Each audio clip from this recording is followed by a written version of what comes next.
What is up, everybody? Coach Chad here, the CEO of the Next Level Coaching Academy, and we have our awesome Master Coach client and 10K Accelerator coach, Zach, on the call today. And we're going to be diving into his whole entire story of how he got to become an online coach and now is a very successful online coach. Zach, before we dive in, bro, 60-second story on you. Let's hear it.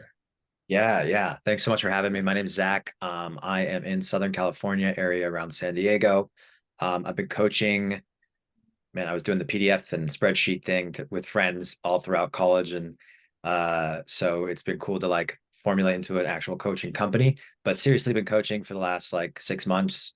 Um, I grew up in California. I tend to help mostly men ages 30 up, typically parents, fathers who are just looking to shed some weight, build some muscle, do a body recomposition, and just need some structure and some support as they're doing it.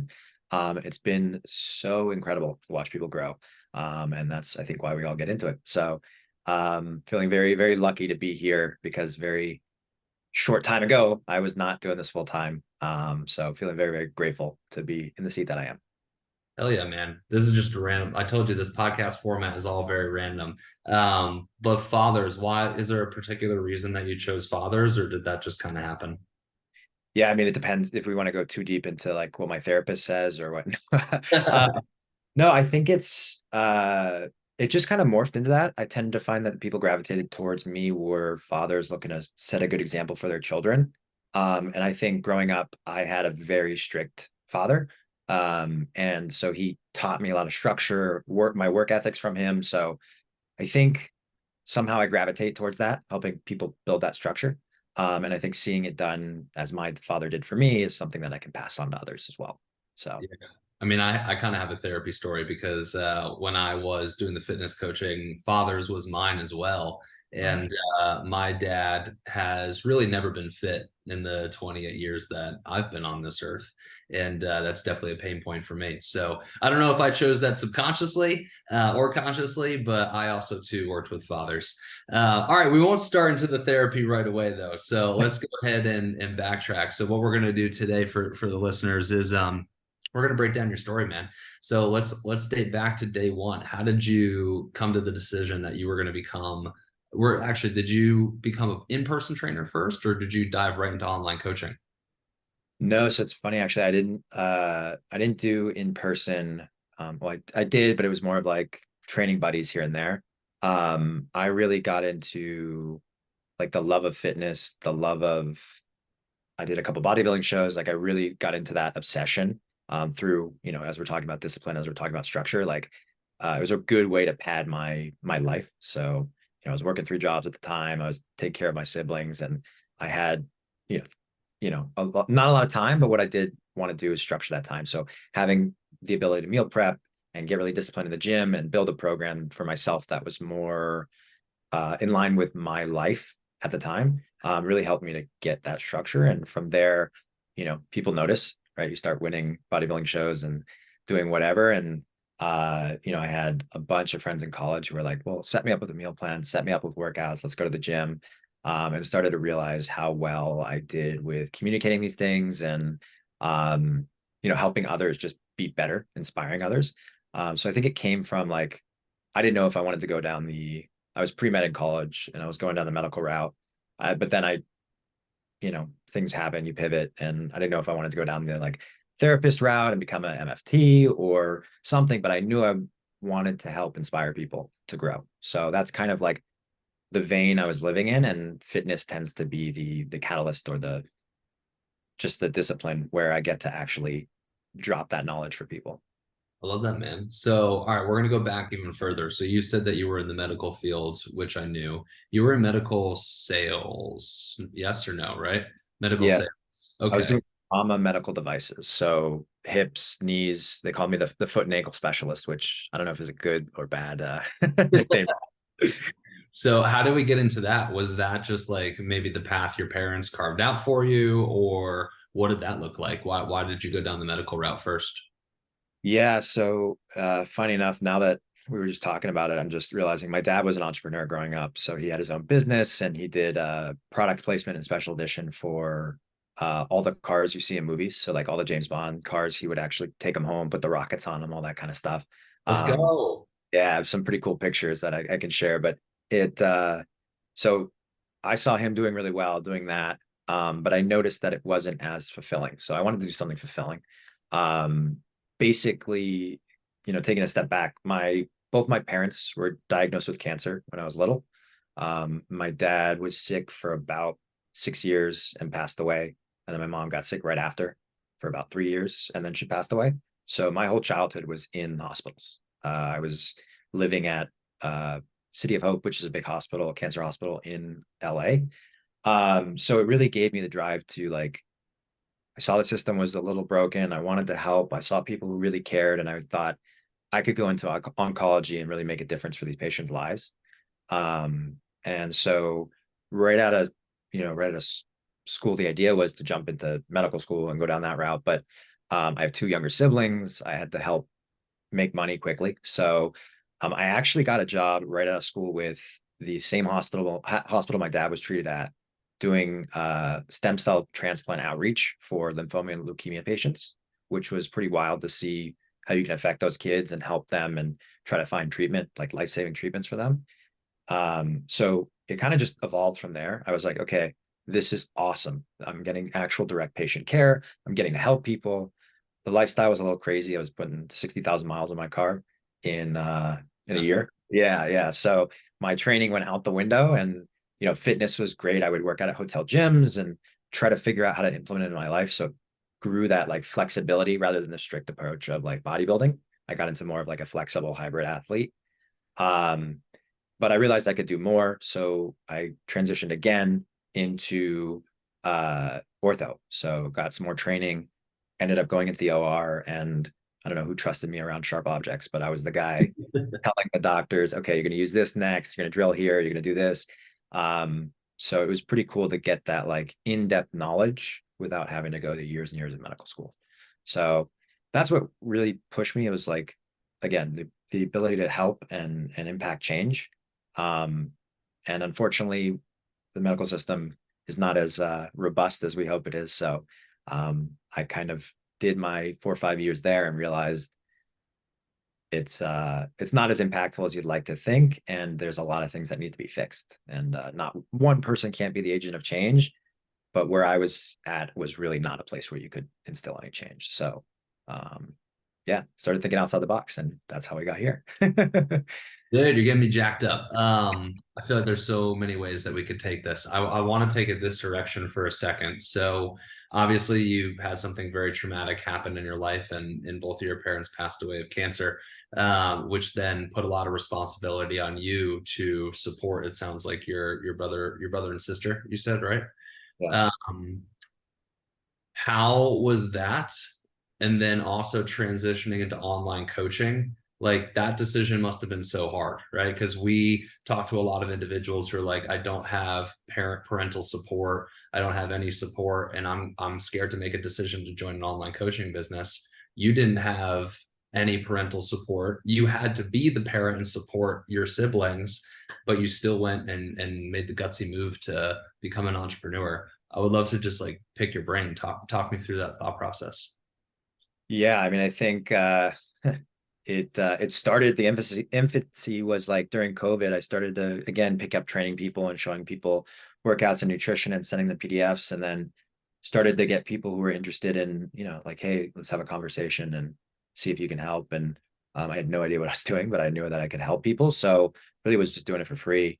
And really enjoyed like when you're in the OR, you'd like to think surgeries are very strict on time things, but unfortunately, I would have hours and hours and hours between cases for X, Y, and Z reason. So sitting in the like waiting room, I had my phone. I could chat with people and started understanding that like there's a lot of people who do need that support, who do need that structure, and are just wanting to have conversation with someone. So started really slow, and then um, got to a point where I was running a territory. I was doing trauma. I was getting calls at like 2, 3 in the morning for silly little like wrist fractures and stuff, which is it's just crazy. So I realized like lifestyle wise, it just wasn't worth, it was soul sucking a little bit. So it wasn't worth the money that I was making, unfortunately. And people think you make a ton in med device, but it really just depends as you grow and scale. And especially now, the way that's set up is it's very heavy at the top and it kind of trickles down to people. So I was working 80, 90-hour weeks, kind of sleeping in my car outside of hospitals and whatever. And I thought, there's got to be a better way of impacting people, creating change, and working for myself, so that there's so many things that I knew I could do better. But obviously with bureaucracy and the way, I was working for some bigger companies, it doesn't travel up that quickly. So started toying around with this idea of doing my own thing. And training is just something I love. So I figured what's better than the intersection of two things, right?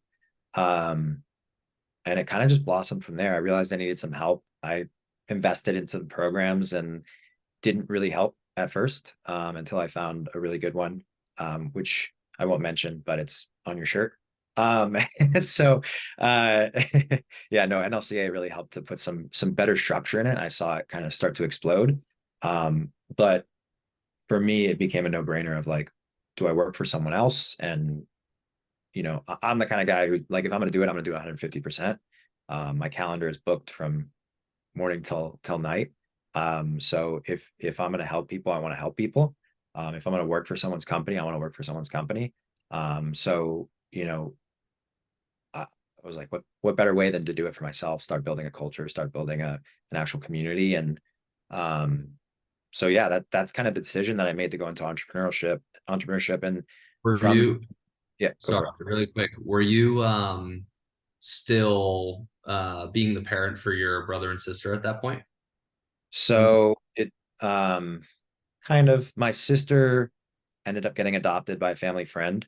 Um, and she kind of went to school and now she's doing really well and she's in Montana. And um, yeah, so we had a little bit of an overlap, but thankfully that was kind of taken off my plate. And then my brother had his trials and tribulations and he's kind of on his own path figuring out what he wants to do still. But thankfully he was over 18. So it was like, it was a responsibility. But it also was like, I can't, at that moment, he couldn't receive help. So it's not something that I could have done, right? I did as much as I could, but I wasn't responsible for housing him and driving him places. There was a lot of stuff I had to do that I I don't feel it's necessary to share, but it was a really rough time for everyone. So it wasn't necessarily that I was homing them, but it was a lot of emotional support and kind of moving through some stuff. Yeah, Um, yeah. I can't even imagine. Now, once again, tying it back to taking a huge risk on yourself with everything that you had going on in your personal life. Uh, Nobody quite has an excuse to not do something like you did, right? You had a lot on your plate in your personal life, and if anything, taking that risk is very risky. But for most individuals, they don't have that on their plate. Uh, what made you say, "Fuck it, I'm still going to take this risk anyways"? Like, was there any like, and or how would you coach somebody through taking a big risk like that based on your experience? Yeah, it was so funny. I was talking to somebody about this the other day and I was like, so I left med device and jumped into a sales role for a tech startup, thinking like I could get a really good understanding of how to start from the ground with a company and move up, and that would be my career path. And I was going to do training on the side, and I was never going to be one of those losers who did training full time and got rid of their career. That's what I And told my mom too. really, yeah, I was like, "There's no longevity. It's not going to work. I'm not going to make enough money." Um, and so yeah, I mean, I guess jumping into this role, starting to make some money, starting to see some success, starting to have some work ethic, and then realizing like, okay, I'm making a percentage of commission off every sale. I'm consistently in the top percentile of sales made. Like, why am I not structuring this and doing it for myself and actually impacting versus selling? It's a great software, it's a great company, but like selling a software to people who really don't want to talk to me, right? Like there's a big difference. So I think I got to a point where I was every season has different struggles. I was living with a partner that I just moved in with. I was working, 8, 9 hour days on the startup. And then I was working 5, 6 hours at night doing calls and check-ins and sales calls. And um, I realized that like I was all of a sudden surpassing my income with the fitness training. And I had enough of a buffer that like, what's the worst that happens? I try it for 6 months, and if it doesn't work, it doesn't work. Um, yeah, yeah, and I don't have anything to fall back on, so that was definitely a big like my biggest fear is I don't have parents, I don't have somewhere I can move back to, I don't have any of those things. So what do I do if it fails? And I mean, I figured it out to this point. So I was like, you know what? Either it works and I'm happy, or it fails and I know that I'm not meant to be in entrepreneurship. And here we are, what, 5 months later, and there's no intention of going back. It just takes a lot of courage. I know I've asked that like multiple variations of the similar question. I'm just very impressed with your courage to be able to like push forward like that. I think that's really inspiring for individuals, like I said, who don't have the same life experience and are choosing not to take that risk. It's like there's a really cool level of ownership that you took and pushed forward with, which is really cool. So, all right, moving forward on the timeline here, you started your online fitness coaching business. You're working multiple jobs. You said you were sleeping out of your car. Is that correct? Yeah, so in between, like I was working so much at the hospitals, I would sleep in the car in between cases to get some sleep. It was pretty nutty. Yeah. That's crazy. So when you first started, what were some of the big challenges that you experienced, like getting the business off the ground? Um, Mostly structure. Like uh, I had no idea how to get people to want to talk to me about something. Especially something personal like their health, right? It's like health and finances, I feel like are two things that were very, very sensitive for people. So it was, I had interest, I had people coming in, but I had no idea how to build a program. I had no like how to deliver a program. I had no idea how to market myself on social media, on how to try to, get my name out there. And I felt like I really connected with people one on one, but that's the second step. First step is generating interest and getting people to actually talk to you. So with the type of the devices and the selling I was doing, it wasn't like a lot of marketing. It was just coming in and more of the technical knowledge of here's how to use it. Here's like you have a specific surgery. Here's how you get in. Oh, by the way, here's my other suite of products that I can help you with. Whereas with this, it's more the full spectrum of like, okay, from starting point to ending point, like how do I get someone to talk to me? How do I find out their pain points? How do I have a conversation? How do I show them that I can help? How do I deliver for them in an unbelievable way so that they want to stay with me for longer? So it's very overwhelming. Like for anybody jumping in, it's very, very overwhelming to try to like take on every piece. And the advice that best advice that I got was take it piece by piece and start small. So, if your marketing is not great, that's totally fine. Just put out what you resonate with, put out what worked for you. Somebody will latch onto that, and then you build as you go. Like I think I wanted everything to be perfect from day one, um, and no company is perfect from day one. You look at all these, I love these like origin stories of like I watched the Beanie Baby one the other day, and it's like where they started, they had no idea what they were doing, and then all of a sudden it grew and blew up to a point where they were the biggest and still are one of the biggest collectibles on the market. So be comfortable in the mess is something that I still strive to like learn how to do. Um, but that's the hardest thing for me because I'm very type A. So I was like, I need to have this all figured out before I deliver, and it's just not possible. Yeah, I'm the same way. I'm very much the same way. When you started, I know you mentioned that you had previous mentorship. Did you start and immediately get mentorship, or did you start and try to figure it out on your own? No, I mean, I started so really it started right after COVID when I was like starting to toy with the idea of, okay, let me deliver some clientele programming and stuff. It wasn't really a business. I wouldn't say it's a business at that point. It was just kind of like me helping people and, um, trying to figure out what the heck it meant to be a business. So I did it on my own for a while. And then I realized I needed some structure and reached out and invested in my first program, which the first one was great at building that foundation and building that structure. Um, and then from there, I think a lot of programs are very like cookie cutter and do these steps and do X, Y, and Z, and there's not a lot of support. And that was a problem that I felt with a lot of the programs I jumped into was like just listen to me, just do what I say, and trust me. And the Mm. problem is every business is a little bit different, and I don't want to work like that. I want to work with what resonates with me and the people I work with. And advice that I got actually from an NLCA enrollment specialist was, you got to work with someone that you resonate with, right? And I think before I was looking at who has success in the industry and how can I get to where they are. And I think there's so many different ways to get from point A to point B.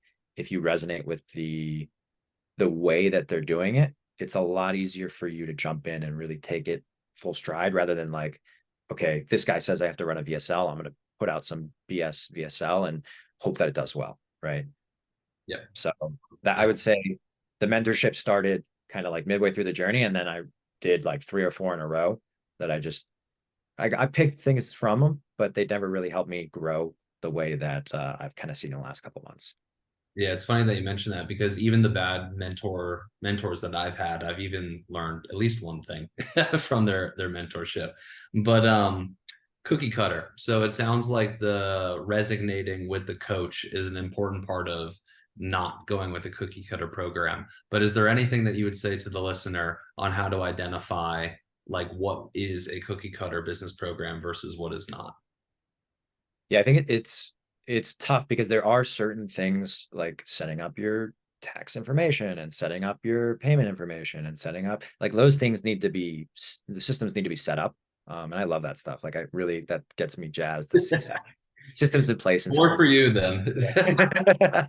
But yeah, I would say a non-cookie cutter approach is like really having some sort of a dive deep. Okay, where's your business at? What are your goals specifically? How can we game plan you to get you there right away? Because until I started working with NLCA, like I never even had like a game plan of like, here's a blueprint of what we're going to do for you, not for anyone, but just like for you, like, here's where you want to be. Here's what is going to get us there the fastest. Here's exactly the steps I would follow versus someone else being like, okay, you're in the program. Now trust me, do these steps and just follow through. So I think really understanding how much one-on-one support do you get? How much do you really have someone in your corner working with you? Um, and then like looking at, I used to be scared to reach out to people who've done the programs in the past, but like looking at people who've done the programs, seeing where they're at, seeing what kind of support they got.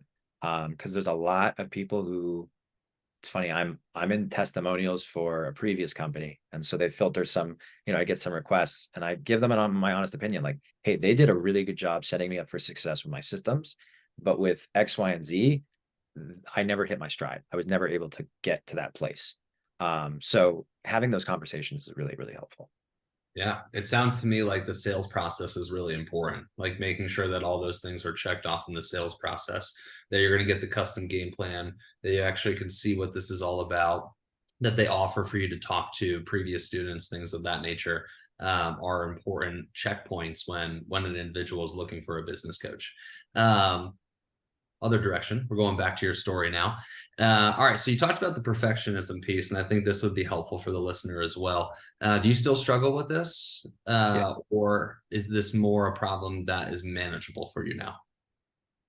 I think it's still like a low hum in the background, right? But it's funny, and I think we've talked about this, like the amount of life that is intertwined with entrepreneurship, like it's such a mental battle, and such a mental escapade, I guess.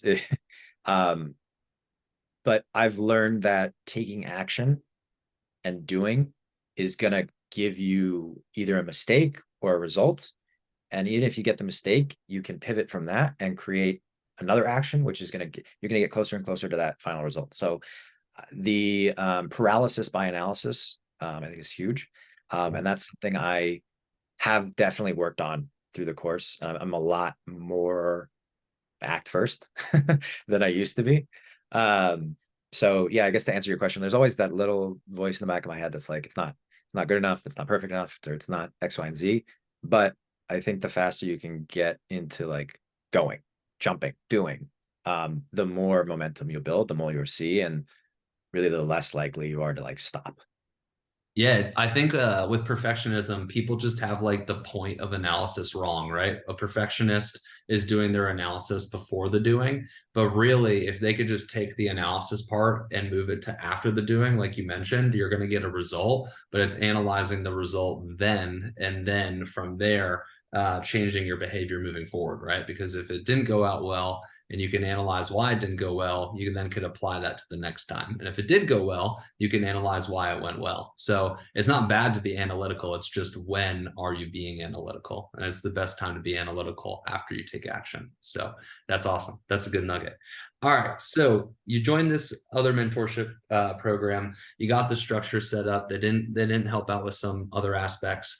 You join NLCA. Let's talk through that part of your story. So you join NLCA. What happens next?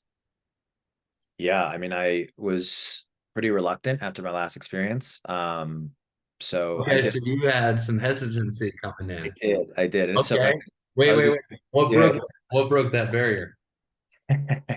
Um, I remember the exact thing. It was I called my coach now, who's Jen.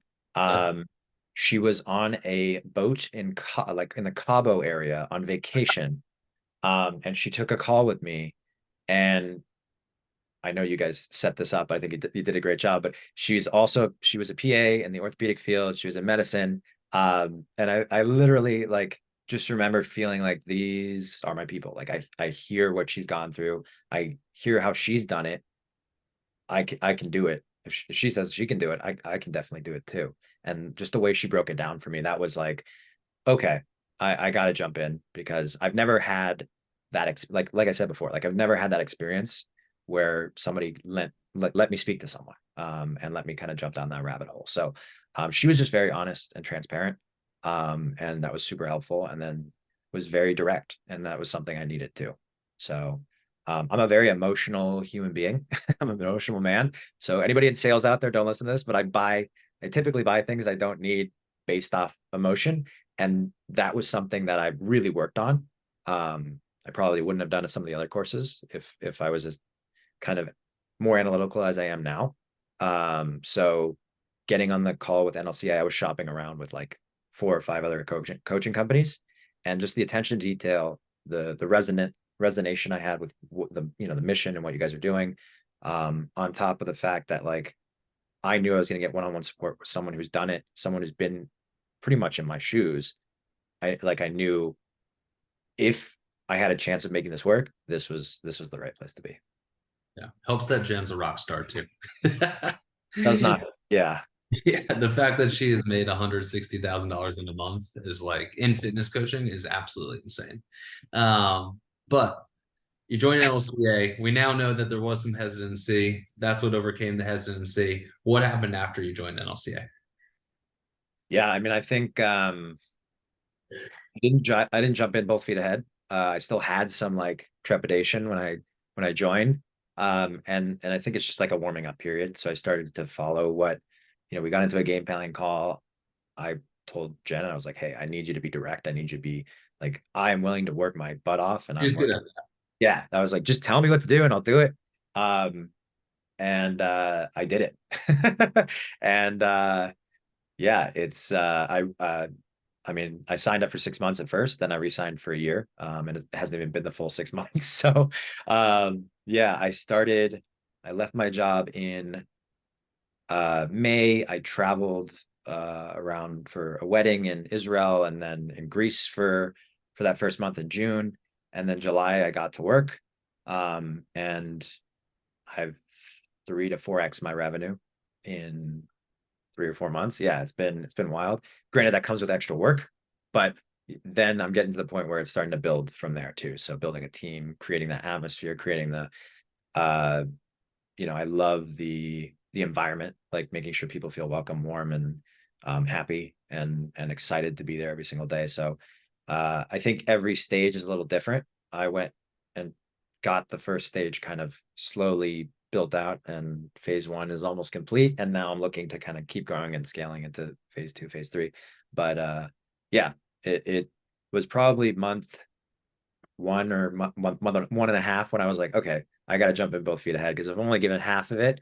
Like, and I'm seeing this results. What happens if I give it 100%? That's amazing, man. That's amazing. Three in your time in NLCA, what are the three biggest things that you learned that you feel like would be helpful advice for people listening? I mean, we talked about the first one, the act first, which is one of the tenets. Like, Yep. I didn't describe it as that for NLCA, but that was something I really struggled with, just doing. And I love It's trademark, so don't take it. not not taking it. But I think it's more so like being the person, like seeing Jen or someone successful, like yourself, who's done this, looking at their life and saying, how can I act like them? Because the habits create the person, right? So if you're, I know you're crazy and you're getting up at 5 a.m., but like if you're getting up at 5 a.m. and you're starting work at 5 a.m. If you're starting work at 5 a.m., you're getting up at 4:30, you're seeing the results. Like if I want to be where you are, I have to act like the person I want to be. So I think that was a big one. I am a super stubborn person in some aspects, and I don't like losing control. So I think the second thing would be starting to delegate, starting to hire on, starting to trust people with what is like your baby. So really that it's still a fear right in the back of my head of as you grow and you have less direct access into what you're building. But um, that would be a big one for NLCA is like, okay, you can't do it all on your own. You can to a certain point, but how do you create culture around it so it's something like we talked about, right? It's not just like, okay, I'm going to do this for 6 months and get out. It's like, how do you create a company out of it? Um, yeah. And then I think the third thing, which I knew and like it's something I live by, is like, there's more than enough for everyone. Like everyone wants, you should be in a place where everyone succeeds, right?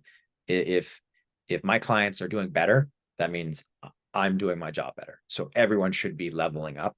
And I seeing that in the company has been pretty awesome too. So rather than thinking corporate, there's a little bit more like stepping on each other to try to climb the ladder. And I haven't seen any of that here or any uh yeah, anything other than like altruistic wanting to really just help each other, right?